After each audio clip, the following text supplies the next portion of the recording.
ನಮಸ್ಕಾರ ಪ್ರಿಯ ವೀಕ್ಷಕರೇ. ಜಮ್ಮು ಕಾಶ್ಮೀರ ಮತ್ತು ಹರಿಯಾಣ ವಿಧಾನಸಭಾ ಚುನಾವಣೆಗಳ ಫಲಿತಾಂಶ ಸ್ಫೋಟ ಆಗಿದ್ದು, ಈ ಕುರಿತಂತೆ ಎಕ್ಸಿಟ್ ಪೋಲ್ ಮಾಡಿದಂತಹ ಸಮೀಕ್ಷೆ ಠುಸ್ ಆಗಿದೆ. ಅಂದರೆ ಎಲ್ಲ ಲೆಕ್ಕಾಚಾರ ತಲೆ ಕೆಳಗಾಗಿದೆ. ಹರಿಯಾಣದಲ್ಲಿ 3ನೇ ಬಾರಿಗೆ ಹ್ಯಾಟ್ರಿಕ್ ಗೆಲುವು ಸಾಧಿಸುವ ಮೂಲಕ ಭಾರತೀಯ ಜನತಾ ಪಕ್ಷ ಮತ್ತೊಮ್ಮೆ ಗದ್ದುಗೆಗೇರಲು ರಂಗ ಸಜ್ಜಾಗಿದ್ದರೆ, ಮತ್ತೊಂದೆಡೆ ಜಮ್ಮು ಕಾಶ್ಮೀರದಲ್ಲಿ ಅಧಿಕಾರಕ್ಕೆ ಬರಬೇಕು ಎನ್ನುವ ಬಿಜೆಪಿಯ ಯತ್ನ ವಿಫಲ ಆಗಿದ್ದು, ನ್ಯಾಷನಲ್ ಕಾನ್ಫರೆನ್ಸ್ ಮತ್ತು ಕಾಂಗ್ರೆಸ್ ಮೈತ್ರಿಕೂಟ ಸರಳ ಬಹುಮತದ ಜೊತೆಗೆ ಅಧಿಕಾರಕ್ಕೆ ಬರೋದಕ್ಕೆ ಅಲ್ಲಿ ವೇದಿಕೆ ಸಜ್ಜಾಗಿದೆ.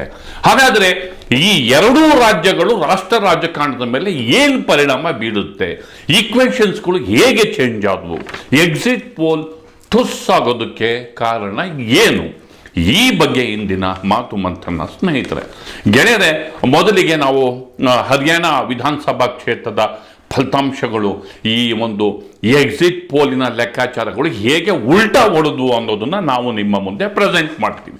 ಹರಿಯಾಣ ಈಗ 3ನೇ ಬಾರಿಗೆ ಭಾರತೀಯ ಜನತಾ ಪಕ್ಷ ಅಲ್ಲಿ ಅಧಿಕಾರದ ಗದ್ದುಗೆಯನ್ನು ಏರೋದಕ್ಕೆ ರಂಗ ಸಜ್ಜಾಗಿದೆ.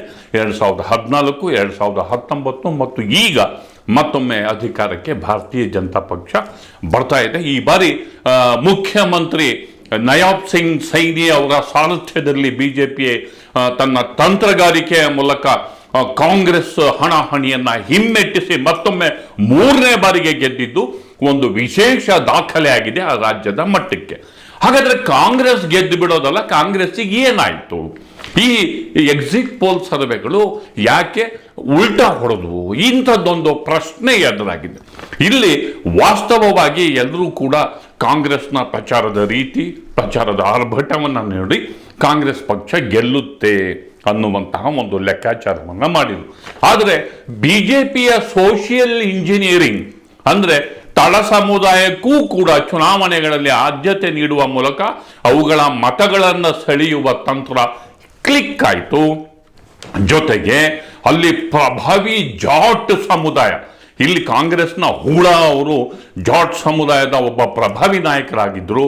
ಆದರೆ ಹೂಡಾ ಅವರ ಸಾರಥ್ಯದ ಜಾಟ್ ಸಮುದಾಯದ ಭದ್ರಕೋಟೆಗೆ ಬಿಜೆಪಿ ಲಗ್ಗೆ ಹಾಕ್ತು ಈ ಬಾರಿ. ಇದರ ಪರಿಣಾಮವಾಗಿ ಕಾಂಗ್ರೆಸ್ಸಿಗೆ ದೊಡ್ಡ ಹಿನ್ನಡೆ ಉಂಟಾಯಿತು. ಹೀಗಾಗಿ ಇಲ್ಲಿ ಮತ್ತೊಮ್ಮೆ ಬಿಜೆಪಿ 3ನೇ ಬಾರಿಗೆ ಅಧಿಕಾರಕ್ಕೆ ಬರೋದಕ್ಕೆ ಸಾಧ್ಯ ಆಯಿತು. ಎಕ್ಸಿಟ್ ಪೋಲು ಇಲ್ಲಿ ಜಾಟ್ ಭದ್ರಕೋಟೆಗೆ ಬಿಜೆಪಿ ಲಗ್ಗೆ ಹಾಕೋದನ್ನ ಟ್ರೇಸ್ ಮಾಡೋದಲ್ಲಿ ಎಕ್ಸಿಟ್ ಪೋಲು ವಿಫಲ ಆಯಿತು. ಹಾಗಾದ್ರೆ ಕಾಂಗ್ರೆಸ್ ಯಾಕೆ ಸೋಲ್ತು, ಕಾಂಗ್ರೆಸ್ ಎಲ್ಲಿ ಎಡುವುದು, ಇದು ಕೂಡ ಅತ್ಯಂತ ಮುಖ್ಯ. ಕಾಂಗ್ರೆಸ್ಸು ಜೈ ಜವಾನ್, ಜೈ ಕಿಸಾನ್, ಜೈ ಪೈಲ್ವಾನ್ ಎನ್ನುವ ಒಂದು ಸ್ಲೋಗನ್, ಒಟ್ಟು 7 ಗ್ಯಾರಂಟಿಗಳನ್ನು ಕಾಂಗ್ರೆಸ್ ಪ್ರಕಟ ಮಾಡಿದರೆ 20 ಅಂಶದ ಕಾರ್ಯಕ್ರಮಗಳನ್ನು ಬಿಜೆಪಿ ಪ್ರಕಟ ಮಾಡ್ತು. ಅದರಲ್ಲಿ ಮಹಿಳೆಯರಿಗೆ 2,000 ರೂಪಾಯಿ ಕೊಡೋದು ಸೇರಿದಂತೆ 2 ಲಕ್ಷ ಉದ್ಯೋಗ ಸೃಷ್ಟಿ, ಹಾಗೇನೆ ಮಿನಿಮಮ್ ಸಪೋರ್ಟ್, ಕನಿಷ್ಠ ಬೆಂಬಲ ಬೆಲೆ ಕೃಷಿ ಉತ್ಪನ್ನಗಳಿಗೆ, ಹೀಗೆ ಕೆಲವು ಅನೌನ್ಸ್ಮೆಂಟ್ ಅನ್ನ ಕಾಂಗ್ರೆಸ್ ಮಾಡಿತ್ತಾದರೂ ಕೂಡ ಕಾಂಗ್ರೆಸ್ಸಿನ ಆಂತರಿಕ ಕಿತ್ತಾಟ ಅದರ ಪರಾಭವಕ್ಕೆ ಕಾರಣ. ದಲಿತ ಸಮುದಾಯಕ್ಕೆ ಸೇರಿದ ಪ್ರಭಾವಿ ನಾಯಕಿ ಕುಮಾರಿ ಶೈಲಜಾ ಅವರನ್ನ ಈ ಬಾರಿ ಕಾಂಗ್ರೆಸ್ ನಿರ್ಲಕ್ಷ್ಯ ಮಾಡಿತು. ಹೂಡಾ ಮತ್ತು ಶೈಲಜಾ ನಡುವಿನ ಜಟಾಪಟಿಯಿಂದಾಗಿ ಅಲ್ಲಿ ಶೈಲಜಾ ಅವರೇ ಬೆಂಬಲಕ್ಕಿದ್ದಂತಹ 10 ನಾಯಕರಿಗೆ ಟಿಕೆಟ್ ನಿರಾಕರಿಸಲ್ಪಟ್ಟ ಕಾರಣ ಕಾಂಗ್ರೆಸ್ ಹಲವು ಪ್ರದೇಶಗಳಲ್ಲಿ ಸೋಲ್ತು. ಕಾಂಗ್ರೆಸ್ ಗೆಲ್ಲುವಂತಹ ಜಾಗದಲ್ಲಿ ಪರಾಭವಗೊಂಡು, ಈ ಪರಾಭವಕ್ಕೆ ಮತ್ತೊಂದು ಕಾರಣ ರಾಷ್ಟ್ರ ಮಟ್ಟದಲ್ಲಿ ಇಂಡಿ ಒಕ್ಕೂಟದಲ್ಲಿ ಕಾಂಗ್ರೆಸ್ ಜೊತೆ ಆಮ್ ಆದ್ಮಿ ಪಾರ್ಟಿ ಮೈತ್ರಿಯಲ್ಲಿ ಇದೆ. ಆದರೂ ಕೂಡ ಈ ವಿಧಾನಸಭಾ ಚುನಾವಣೆಯಲ್ಲಿ ಕಾಂಗ್ರೆಸ್ ಮತ್ತು ಆಮ್ ಆದ್ಮಿ ಪಾರ್ಟಿ ನಡುವೆ ಮೈತ್ರಿ ಮಾತುಕತೆ ಮುರಿದು ಬಿತ್ತು. 80 ಕ್ಷೇತ್ರಗಳಲ್ಲಿ ಆಮ್ ಆದ್ಮಿ ಪಾರ್ಟಿ ಇಂಡಿಪೆಂಡೆಂಟ್ ಆಗಿ ಅಖಾಡಕ್ಕೆ ಧುಮುಕಿದ್ದರ ಪರಿಣಾಮವಾಗಿ ಎಷ್ಟೋ ಕಡೆ ಕಾಂಗ್ರೆಸ್ನ ಅಭ್ಯರ್ಥಿಗಳು ಸೋತು ಹೋಗುವ, ಮತ ವಿಭಜನೆಯಾಗಿ ಕಾಂಗ್ರೆಸ್ ಅಭ್ಯರ್ಥಿ ಸೋತು ಹೋಗುವಂತ ಪರಿಸ್ಥಿತಿ ಉಂಟಾಯಿತು. ಬಿಜೆಪಿಯ ಮತ್ತೊಂದು ಮುಖ್ಯವಾದ ಜಾಣ್ತನ ಏನು ಅಂತಂದ್ರೆ, ಅಗ್ರೆಸಿವ್ ಹಿಂದುತ್ವ ಅಜೆಂಡಾದ ಕ್ಯಾಂಪೇನ್ ಅನ್ನ ಈ ಚುನಾವಣೆಯಲ್ಲಿ ಬಳಸಲಿಲ್ಲ. ಜಮ್ಮು ಕಾಶ್ಮೀರ ಚುನಾವಣೆ ಇರ್ಬೋದು, ಹರಿಯಾಣ ಚುನಾವಣೆ ಇರ್ಬೋದು, ಮೋದಿ ಕ್ಯಾಂಪೇನ್ ಮಾಡಿದ್ರಾದ್ರೂ ಕೂಡ, ಯೋಗಿ ಕ್ಯಾಂಪೇನ್ ಮಾಡಿದ್ರಾದ್ರೂ ಕೂಡ ಸಾಮಾನ್ಯವಾಗಿ ಅಗ್ರೆಸಿವ್ ಎನ್ನಿಸಬಹುದಾದಂತಹ ಹಿಂದುತ್ವದ ಕ್ಯಾಂಪೇನ್ ಇರ್ತಿತ್ತು. ಈ ಬಾರಿ ಅಗ್ರೆಸಿವ್ ಆಗಿರುವಂತಹ ಹಿಂದುತ್ವದ ಕ್ಯಾಂಪೇನ್ ಮಾಡಲಿಲ್ಲ. ಮತ್ತು ಬಿಜೆಪಿ ಸರ್ಕಾರದ ವಿರುದ್ಧ ಆಡಳಿತ ವಿರೋಧಿ ಅಲೆ ಇದ್ದು, ಈ ಆಡಳಿತ ವಿರೋಧಿ ಅಲೆಗೆ ಕಾರಣವಾಗಿದ್ದಂತಹ ಖಟ್ಟರ್, ಮನೋಹರ್ ಲಾಲ್ ಖಟ್ಟರ್ ಬಿಜೆಪಿಯ ನಾಯಕ, ಅವರನ್ನ ಈ ಬಾರಿ ಚುನಾವಣಾ ಕಣದಿಂದ ಹಿಂದಕ್ಕೆ ಸರಿಸಲಾಯಿತು. ಅವರನ್ನ ಹಿಂದಕ್ಕೆ ಕಳಿಸಿದ್ರು. ಹೀಗಾಗಿ aunty incumbence effect Khattar ಮೇಲಿತ್ತು.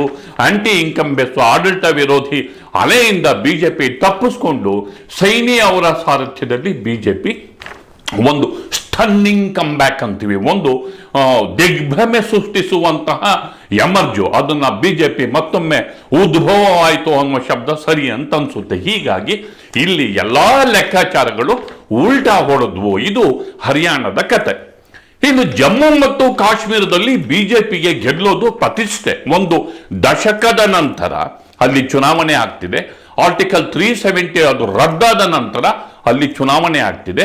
Jammu ಕಾಶ್ಮೀರವನ್ನ ವಿಭಜಿಸಿ 3 ವಿಭಾಗಗಳಾಗಿ ವಿಂಗಡಿಸಿ ಅದನ್ನ ಕೇಂದ್ರಾಡಳಿತ ಪ್ರದೇಶ ಎಂದು ಘೋಷಿಸಿ ಜಮ್ಮು ಕಾಶ್ಮೀರ ರಿಆರ್ಗನೈಸೇಷನ್ ಆಕ್ಟ್ 2023 ಜಾರಿಗೆ ಬಂದ ನಂತರ ಇದೇ ಪ್ರಪ್ರಥಮ ಬಾರಿಗೆ ಚುನಾವಣೆ ನಡೀತಾ ಇದೆ.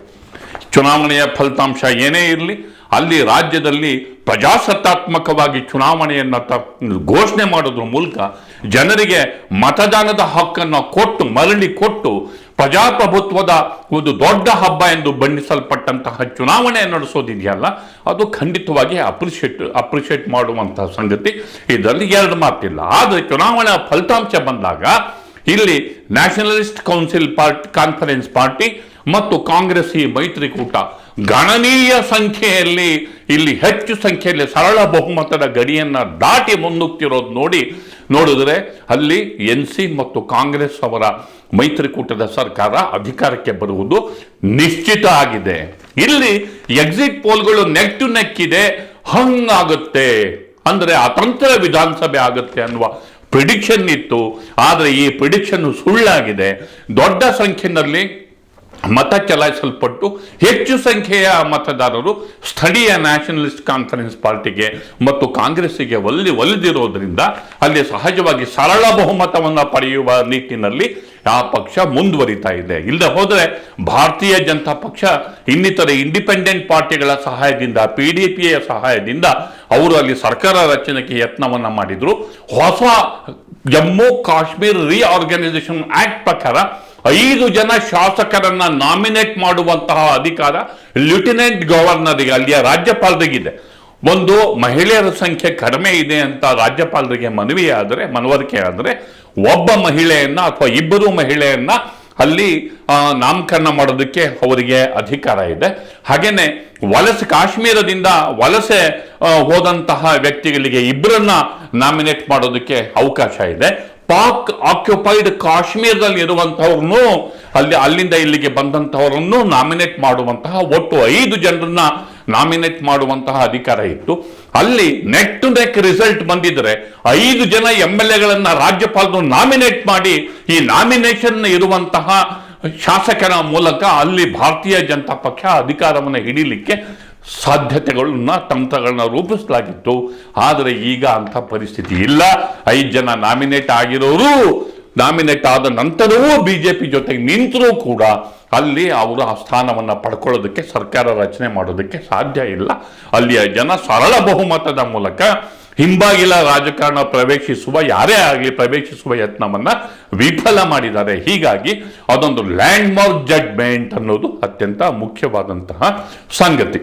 ಒಟ್ಟಾರೆ ಇವೆರಡು ಚುನಾವಣೆಯ ಫಲಿತಾಂಶಗಳು ಕಾಂಗ್ರೆಸ್ ಪಕ್ಷಕ್ಕೆ ಮತ್ತು ಬಿಜೆಪಿಗೆ ಅದರದೇ ಆದ ಪಾಠವನ್ನ ಪ್ಲಸ್ ಮತ್ತು ಮೈನಸ್ ಆದ ಸಂದೇಶವನ್ನ ಕೊಟ್ಟಿವೆ. ಅದರಲ್ಲೂ ವಿಶೇಷವಾಗಿ ಕಾಂಗ್ರೆಸ್ಸಿಗೆ ಒಗ್ಗಟ್ಟಿಲ್ಲದೆ ಹೋದರೆ, ಸರಿಯಾದ ತಂತ್ರಗಾರಿಕೆ ಚುನಾವಣೆ ಇಲ್ಲದೆ ಹೋದರೆ ಬಿಜೆಪಿಯನ್ನು ಎದುರಿಸೋದು ಕಷ್ಟ. ನೀವು ಎಷ್ಟೇ ಒಂದು ರೀತಿಯಲ್ಲಿ ರೋಷದಿಂದ ನೀವು ಫೈಟ್ ಮಾಡಿದ್ರು ಕೂಡ ತಂತ್ರಗಾರಿಕೆ ಮತ್ತು ಒಗ್ಗಟ್ಟು ವೈಫಲ್ಯ ಆದರೆ ನೀವು ಸೋಲ್ತೀರಾ, ಬಿಜೆಪಿಯನ್ನು ಗೆಲ್ಲೋದಕ್ಕೆ ಸಾಧ್ಯ ಇಲ್ಲ ಅನ್ನುವ ಸಂದೇಶವನ್ನ ಕಾಂಗ್ರೆಸ್ಸಿಗೆ ಈ ಚುನಾವಣೆಯಲ್ಲಿ ಮತದಾರ ಹರಿಯಾಣ ಫಲಿತಾಂಶದ ಮೂಲಕ ಕೊಟ್ಟಿದ್ದಾರೆ. ಹಾಗೆಯೇ ಹಿಂಬಾಗಿಲ ಮೂಲಕ ಅಥವಾ ಆಪರೇಷನ್ ಕಮಲದ ಮೂಲಕ ಅಥವಾ ನಾಮಿನೇಷನ್ ಮೂಲಕ ಜನರ ಚುನಾಯಿತ ಹಕ್ಕನ್ನ ಉಲ್ಟಾ ಮಾಡುವ, ಚುನಾಯಿತ ತೀರ್ಪನ್ನ ತಲೆಕೆಳಗು ಮಾಡುವ ನಿಮ್ಮ ಯತ್ನವನ್ನ ನಾವು ಮಾಡೋದಕ್ಕೆ ಬಿಡೋದಿಲ್ಲ, ಅಂತಹ ಕುತಂತ್ರಗಳನ್ನು ನಾವು ಸಹಿಸೋದಿಲ್ಲ ಎನ್ನುವ ತೀರ್ಪು ಜಮ್ಮು ಕಾಶ್ಮೀರ ಎಲೆಕ್ಷನ್ನಿಂದ ಹೊರಬಿದ್ದಿದೆ. ಅಲ್ಲಿ BJPಗೆ ವಾರ್ನಿಂಗನ್ನು ಅಲ್ಲಿಯ ಜನ ಕೊಟ್ಟಿದ್ದಾರೆ. ಒಟ್ಟಾರೆ ಹರಿಯಾಣ ಮತ್ತು ಜಮ್ಮು ಕಾಶ್ಮೀರನ ಈ ಚುನಾವಣೆಯ ಫಲಿತಾಂಶ ಭಾರತ ರಾಜಕಾರಣದ ಮೇಲೆ ಯಾವ ಪರಿಣಾಮವನ್ನು ಬೀರಬಹುದು ಎನ್ನುವುದನ್ನು ಮುಂದಿನ ದಿನಗಳಲ್ಲಿ ನಾವು ಕಾದು ನೋಡ್ತಾ ನನ್ನ ಮಾತನ್ನು ಮುಗಿಸ್ತಿದ್ದೇನೆ.